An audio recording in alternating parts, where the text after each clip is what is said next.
Hello दोस्तों, स्वागत है आपका आपके अपने यूट्यूब चैनल चर्चा विद गौरांश के यूट्यूब चैनल डीएलएड सत्र 2022 से 24 में जिन छात्रों ने प्रवेश लिया है उन छात्रों के लिए अब लगातार हमारे चैनल चर्चा विद गौरांश यूट्यूब चैनल पर क्लास से संबंधित वीडियोस देखने को मिलेंगे। आपका पहला सैद्धांतिक विषय बाल विकास एवं सीखने की प्रक्रिया का पहला चैप्टर बाल विकास एवं उसकी अवस्थाएं, इसका थ्योरी का वीडियो हमने ऑलरेडी आपको पहले प्रोवाइड करा दिया है। अब हम उस थ्योरी से बनने वाले मल्टीपल चॉइस क्वेश्चन यानी बहुविकल्पी प्रश्नों को लेकर के आए हैं। तो चलिए शुरू करते हैं आज के इस वीडियो को। पहला क्वेश्चन है, शारीरिक विकास का क्षेत्र क्या है? आपसे पूछ रहा है कि शारीरिक विकास का क्षेत्र क्या है। क्या स्नायु मंडल शारीरिक विकास का क्षेत्र है? मांसपेशियों की वृद्धि शारीरिक विकास का क्षेत्र है?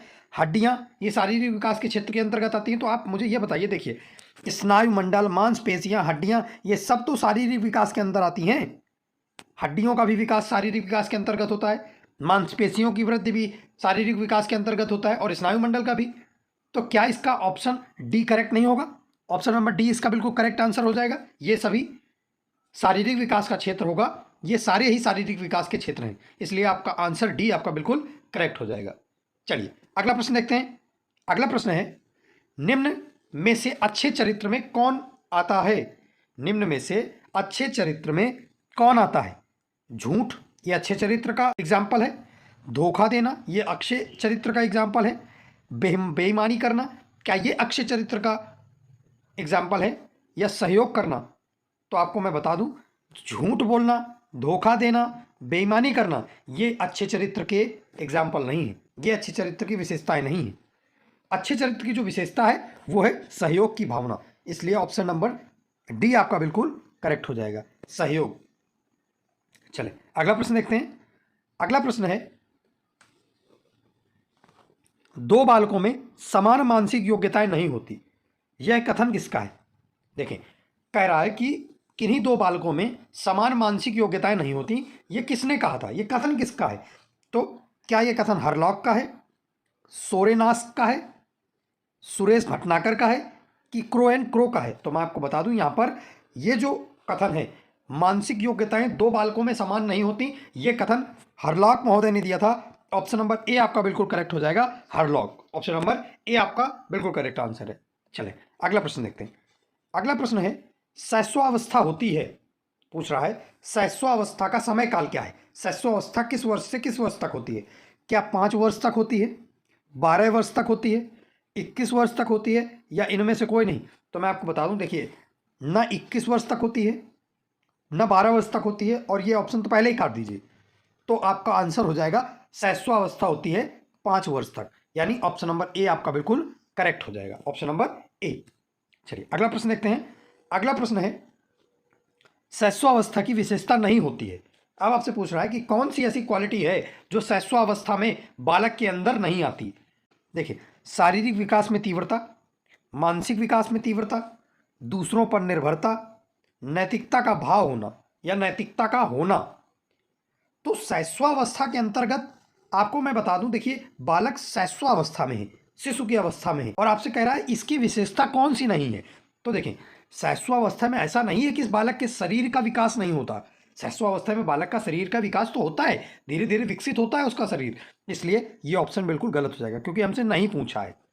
दूसरा, शैशवावस्था की विशेषता में मानसिक विकास में तीव्रता। देखें, कहा जाता है बच्चे के मस्तिष्क का विकास तेजी से होता है, सबसे ज़्यादा मस्तिष्क का विकास जो होता है वो शैशवावस्था से बाल्य अवस्था के बीच में ही होता है, इसलिए मानसिक विकास में तीव्रता तो पाई जाएगी, इसलिए ये भी गलत हो जाता है।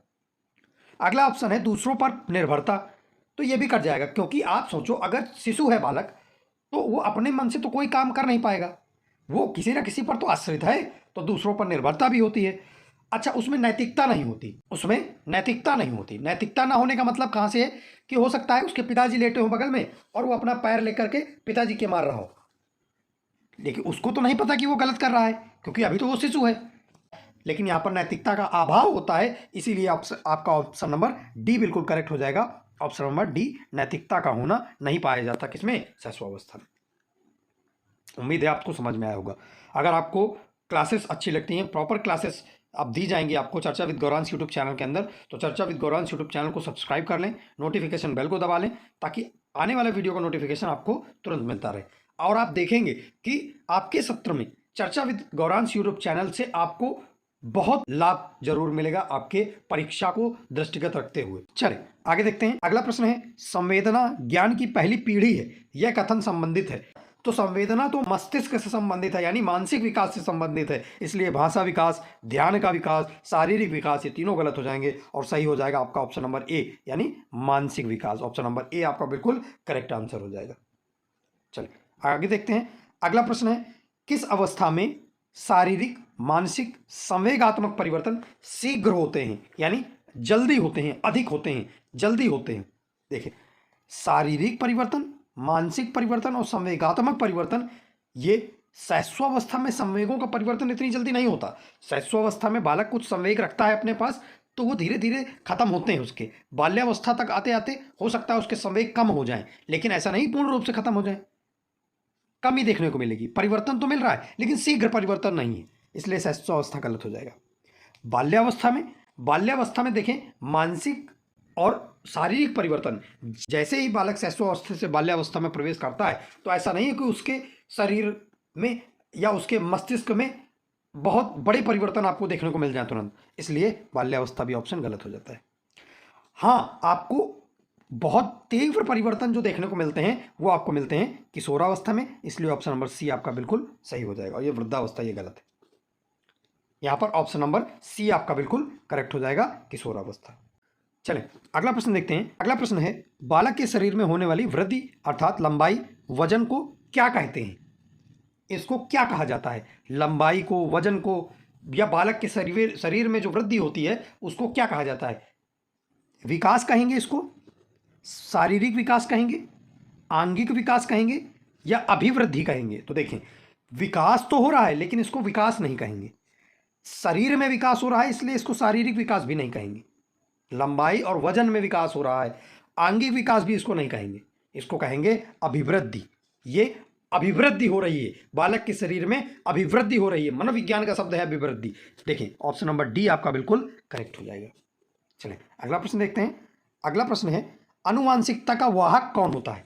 आनुवांशिकता का वाहक कौन होता है? क्या आरएनए होता है, केंद्रक होता है, जीन्स होते हैं, कि सिरा होता है? तो मैं आपको बता दूं, आपने अपनी निम्नतम क्लासों में यानी कक्षा 8, कक्षा 7, कक्षा 9 के दौरान पढ़ा होगा कि आनुवांशिक वाहक जो होता है वो आरएनए नहीं होता, केंद्रक नहीं होता, सिरा नहीं होता। कौन होता है? जीन्स होते हैं। ऑप्शन नंबर सी आपका बिल्कुल करेक्ट हो जाएगा। चलिए अगला प्रश्न देखते हैं। अगला प्रश्न है, बालकों को पूर्वजों से प्राप्त गुणों को क्या कहा जाता है? अच्छा, अपने पूर्वजों से जो गुण बालक को प्राप्त होते हैं उन गुणों को क्या कहा जाता है? उन गुणों को क्या कहा जाता है साइकोलॉजी में? उन गुणों को क्या कहा जाता है मनोविज्ञान में? देखिए, क्या आनुवांशिकता कहा जाता है, परिपक्वता कहा जाता है, वातावरण कहा जाता है, या आत्मसम्मान कहा जाता है? तो मैं आपको बता दूं कि यहाँ पर आत्मसम्मान तो एक शब्द है, वो गुण का नाम कैसे हो सकता है? वातावरण भी नहीं होगा, परिपक्वता भी नहीं होगा। अगर ये तीनों नहीं होंगे तो होगा क्या? होगा आनुवांशिकता। इसलिए ऑप्शन नंबर ए आपका बिल्कुल करेक्ट हो जाएगा, आनुवांशिकता। तो चलिए मिलते हैं किसी अगले वीडियो में किसी नई महत्वपूर्ण जानकारी के साथ, किसी नई महत्वपूर्ण क्लास के साथ। तब तक के लिए जय हिंद।